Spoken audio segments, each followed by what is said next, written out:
अब मैं बात करना चाहूंगी दुनिया की सबसे बड़ी जमहूरियत के दावेदार यानी सिर्फ दावेदार हिंदुत्व की डिक्टेटरशिप की, जो भारत की जड़ें खोखली कर रही है बल्कि कर चुकी है। फखर से सीने पर हाथ मारकर भारत का चौकीदार कहलवाने वाला नरेंद्र मोदी, इसने जात पात रंग नस्ल मजहब के भेदभाव में तकसीम भारतीय सोसाइटी की नजरियाती सरहदों पर आंखें बंद करके ऐसी चौकीदारी दी है कि नफरत हकारत के हथियारों से पाकिस्तान को आतंक की बीमारी से मुक्त करने के लिए पाकिस्तान के अवाम को आगे आना होगा, पाकिस्तान के नौजवानों को आगे आना होगा। सुख चैन की जिंदगी जियो,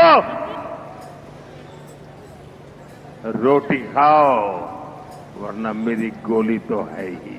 ये गुजरात के दौरे पर जाके कह रहा है पाकिस्तानी नौजवानों को कि रोटी खाओ वरना मेरी गोली तो है ही। ये क्या हर्जा सराई और किस किस्म का पागलपन है मोदी का। वो कह रहे हैं कि सुख चैन की जिंदगी जियो, वरना मेरी गोली तो है ही है तुम्हारे लिए। वो सीधा सीधा कह रहे हैं कि मैं पाकिस्तान के लोगों को कत्ल करूंगा। क्यों कह रहे हैं मोदी साहब? मोदी साहब तो 1.4 बिलियन लोगों के वजीर आजम हैं और कहते हैं हमारा खतरा हमें चीन से है। सारा फोकस पाकिस्तान पे है। खतरा वरना फिर मैं तो हूं ही। तो ये देखिए, मोदी साहब ने आज तक कभी किसी नेशन के लिए ऐसे वर्ड यूज नहीं किए। क्या वो हमें प्रोवोक करना चाहते हैं कि हम भी इसी तरह के नैरेटिव बिल्ड करना शुरू करें? मोदी साहब को एक ना डिलेमा है कि ये पाकिस्तान जो है ये भारत के अंदर दहशतगर्दी करवा रहा है, पाकिस्तान जो है वो फंडिंग कर रहा है। That is all wrong, that is all propaganda. इसमें कोई हकीकत नहीं है।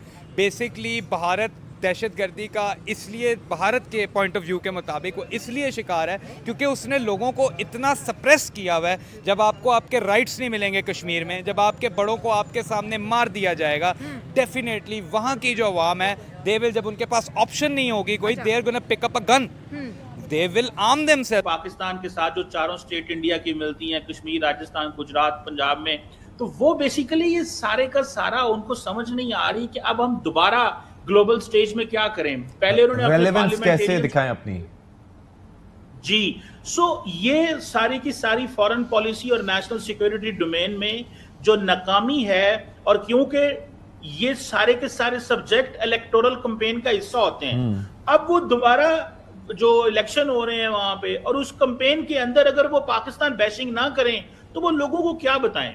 सो उनके पास बेचारों के पास कोई चॉइस नहीं है। और दूसरा, आप देखें कितनी तरीके के साथ पाकिस्तान की पॉलिटिकल एंड मिलिट्री क्लास खामोशी से इसको देख रही है, एंड हर कोई इसको वॉच कर रहा है। प्रॉब्लम की कॉज पे नहीं आ रहे। ये कह रहे हैं ये पाकिस्तान कर रहा है, ये पाकिस्तान कर रहा है। What is the cause of that problem? The cause is Kashmir. जो कश्मीरी लोगों का हक है वो उनको दिया जाए, कश्मीर पे जुल्म ना किया जाए। वो मतलब आपको लग रहा है जो मोदी साहब कहते हैं कि मैंने आर्टिकल 370 हटा दिया, 35 से हटा दिया, मैंने यहाँ पर डेवलपमेंट करवा दिए, मैंने पत्थरबाजी रुकवा दी, मैंने टूरिज्म को बूस्ट किया, तो क्या वो कश्मीरी की राइट्स में नहीं आता? बिल्कुल, उसने वो रिवोक करके बहुत गलती की, उसने गलत किया जो कि उसको नहीं करना चाहिए था। जहाँ तक बात रहेगी कि कश्मीरियों को उनके राइट्स मिल रहे हैं, ये बिल्कुल गलत बात है। कश्मीरी आज भी इंडिपेंडेंस और फ्रीडम स्ट्रगल के अंदर उनकी जिद्दोजहद है और अल्लाह उनको कामयाब करे उसमें। वो लोग दोबारा मैं थोड़ा सा आपको फिर टॉपिक की तरफ लेके आया हूँ। ऑपरेशन सिंदूर आज का अगर मोदी साहब का बयानिया दोबारा से एक दफा रिव्यू करते हैं ना, हेट्रेड चीन पे है। जब अमेरिका से बात करेंगे तो कहेंगे माई बाप, हम चाइना के साथ लड़ने के लिए तैयार हैं, हम चाइना के साथ सारा कुछ करेंगे, तैयारी है हमारी। जब इंडिया वापस आते हैं, आते ही कहते हैं पाकिस्तान पाकिस्तान, शुरू हो जाते हैं पाकिस्तान के खिलाफ। और पाकिस्तान के यूथ को कहा है कि मैं तुम्हें मारूंगा, गोलियां मारूंगा पाकिस्तान के यूथ को। This is what he saying, this is what he is saying. मतलब कौन दुनिया में ऐसे बोल सकता है किसी को कि मैं तुम्हें जो है वो कत्ल कर दूंगा, रोटी खाओ नहीं तो मेरी गोली तो है ही तुम्हारे लिए। ये क्यों कर रहे हैं मोदी साहब? उसकी वजह है, जो ये सारा कुछ है ना, इसकी एक वजह है। वो इसलिए कर रहे हैं, मैं इसकी आपको थोड़ी लॉजिक समझाता हूं। पहली बात, ऑपरेशन क्या हम ठीक नहीं कर रहे और क्या हमें करने की जरूरत है और क्या हमें नहीं करना चाहिए, ये आप मैं चाहूंगा कि थोड़ा गाइड करते हैं हमें। देखिए, ये उमैर साहब ने बड़ा अच्छा पॉइंट उठाया और मैं समझता हूं कि देखें, आपके मुल्क में डेली दहशतगर्दी के वाकयात हो रहे हैं। आप कह रहे हैं भारत की प्रॉक्सीज हैं। हम डोसियर, जाहिर बात है, बिलावल साहब और हमारी हुकूमत शेयर करेगी डेफिनेटली, और हमारे पास डोसियर्स हैं भी। लेकिन क्या वो मोमेंटम बिल्ड हो रहा है? वहां पे एक हमला हुआ अभी, जो 2025 की यूएस इंटेलिजेंस की जो थ्रेट असेसमेंट रिपोर्ट आई है, 2500 लोग पाकिस्तान में शहीद हुए हैं। अब मुझे ये बताएं, इन 2500 लोगों की शहादत जो है, इसको हमने कैसे, देखिए हम काइनेटिक ऑपरेशन कर रहे हैं, हम दहशत गर्दों के पीछे हैं, हमने उनको कमजोर किया, हमने अफगानिस्तान पे प्रेशर डाला है, हमने बलोचिस्तान में उनके लिए घेरा तंग किया, इसमें कोई शक नहीं, हमें बड़ी जो है वो कामयाबियां मिली हैं। पर डिप्लोमेटिक एंड पॉलिटिकल फ्रंट में क्या है? क्या हमने ये मान लिया है कि इन लोगों को, इन प्रॉक्सीज को बाहर से सपोर्ट जो मिल रही है वो इस लेवल की नहीं है, या हम उसको हाईलाइट क्यों नहीं करते? और ये रूटीन में, अभी ये तो भारत ने किया है, तो हमने भी रिएक्शन में करना शुरू कर दिया है।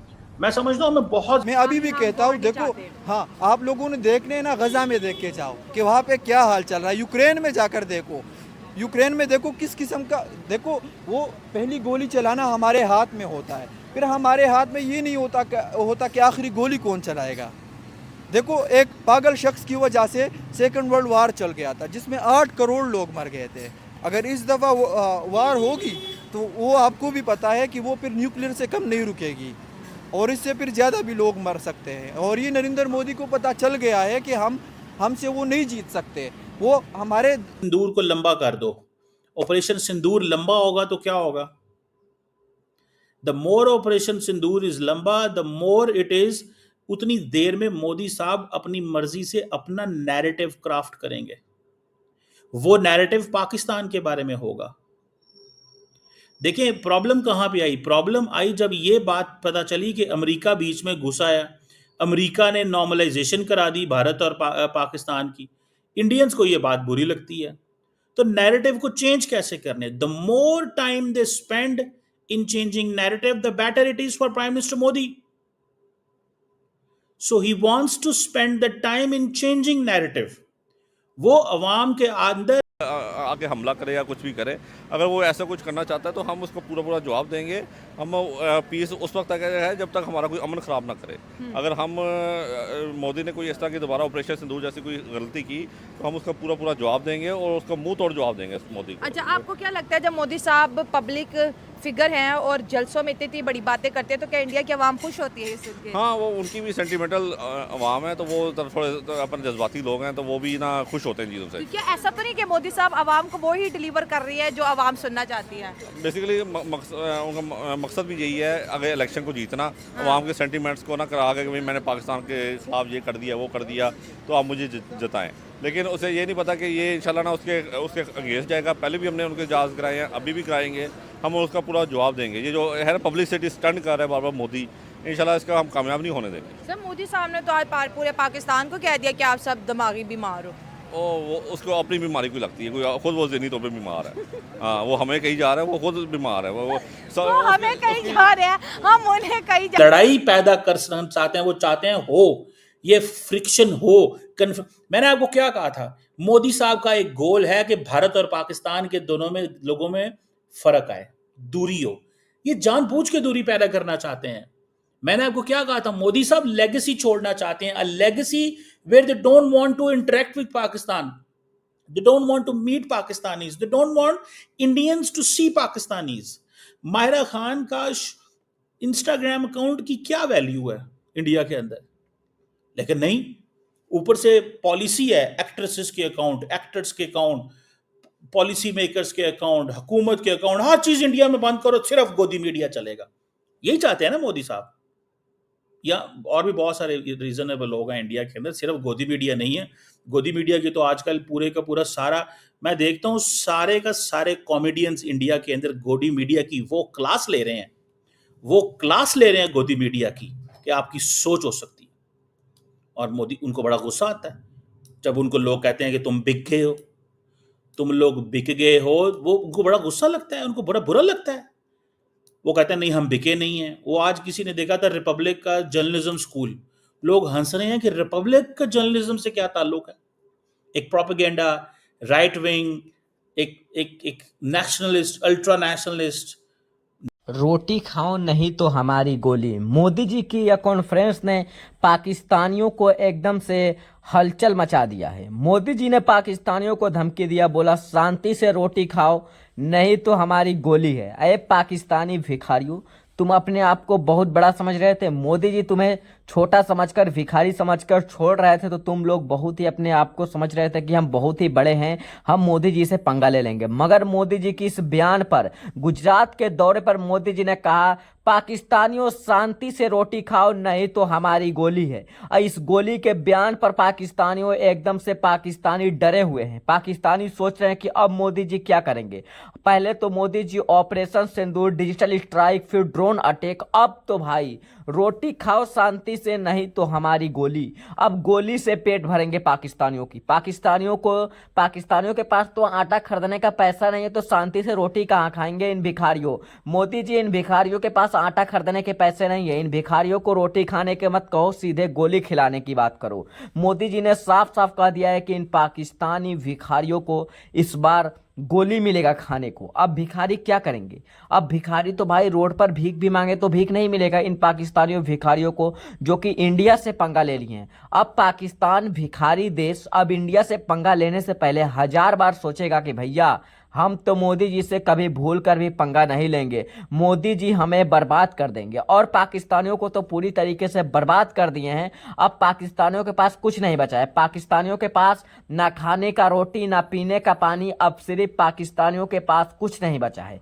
अब पाकिस्तानी के पास कुछ नहीं बचा। पाकिस्तानी क्या करेंगे इन भिखारी ने तो भाई एकदम से डरे हुए हैं। मोदी जी के इस कॉन्फ्रेंस में ने मोदी जी ने कह दिया, पाकिस्तानियों हम रोटी खाओ शांति से नहीं तो हम गोली खिलाएंगे। अब भिखारी तो भाई क्या करें, भिखारी तो गोली खाएंगे ही। भिखारी के पास रोटी खाने का पैसा नहीं है, 2 कौड़ी की औकात नहीं है इन भिखारियों के पास। और बातें लंबे लंबे बोलते हैं कि हम ये कर देंगे, हम मोदी जी से पंगा ले लिए हैं, हम ये कर देंगे, हम भारत से पंगा लिए हैं, भारत हमारे सामने जीरो है। भारत के सामने